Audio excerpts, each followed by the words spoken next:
سامریەکان ئەو هۆزە نیشتەجێی سەرخاکی فەڵەستینن کە خۆیان بە میراتگری ڕاستەقینەی بەنی ئیسرائیل دەزانن. بەڵام لەلایەن قەوارە ئیسرائیلەوە پشتگوێ خراون و دابڕێنراون لە ژیانی سیاسی.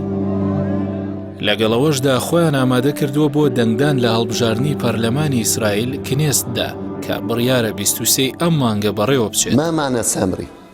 لو وضعنا 3 نقاط على السين. حوسنی سامری، پیاوی ئاینی سامری دەڵێت بەشداریکردنی سامریەکان لە هەڵبژاردنی ئیسرائیلدا هەروەک بەشداری نەکردنە، بووەتە هۆکارێکیش بۆ ئیحراج بوون، چونکە هیچ جێگایەک پڕ ناکاتەوە لە پەرلەمان و حکوومەتدا، تەنیا وەک ئەوەیە بڵێیت بوونمان هەیە.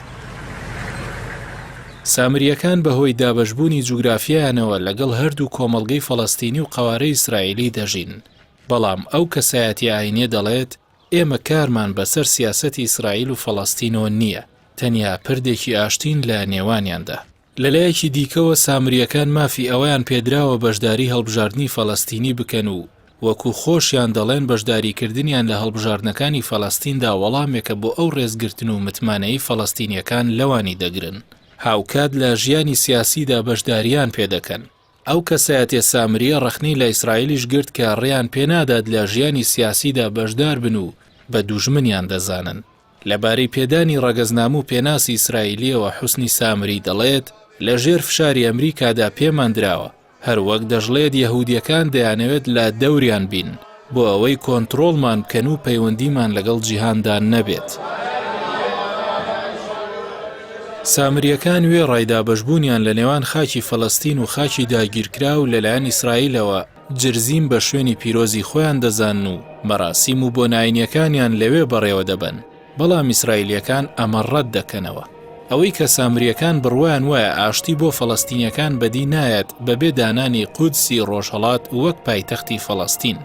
یەهودیەکانیش حەز بە بیستنی ئەمە ناکەن و بووەتە هۆکارێکی تری پەراوێزخستنی سامریەکان لەلایەن ئیسرائیلەوە. ئیهاب یوسف ئەلتەیف توێژەر لە دامەزراوەی کۆمەڵی سامری دەڵێت بە حوکمی پەیوەندی بەهێزی سامری و فەڵەستینیەکان فەڵەستین بایەخی زیاتریان پێدەدات وەک لە ئیسرائیل. تەنانەت لە سیەکانی سەدەی ڕابردوودا خاوەن ئەندامی شارەوانی بوون. لە ساڵی 1996دا یاسر عەرەفات کورسێکی لە ئەنجومەنی یاسادانان بۆ دانابن و ئێستاش باڵیۆزێکیان بە پلەی وەزیر لە وەزارەتی دەرەوەی فەڵەستیندا هەیە.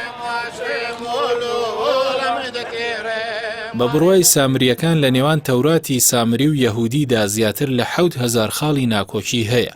لە گرنگترینیان ئەوەیە کە سامریەکان ڕەتی دەکەنەوە بە یەهودی ناو ببرێن و خۆیان بە میراتگری ڕاستەقینەی گەلی بەنی ئیسرائیل دەزانن.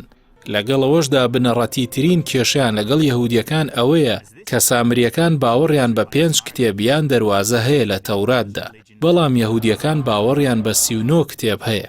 عومەر جەعارەی چاودێری سیاسیش پێی وایە بە بڕوای دەسەڵاتدارانی ئیسرائیل سامریەکان کورسایی سیاسی و ئابووریان نییە و کەمینەن، هەر لەبەرەوەشە باشترە بۆیان بەشداری هەڵبژاردنی ئیسرائیل نەکەن.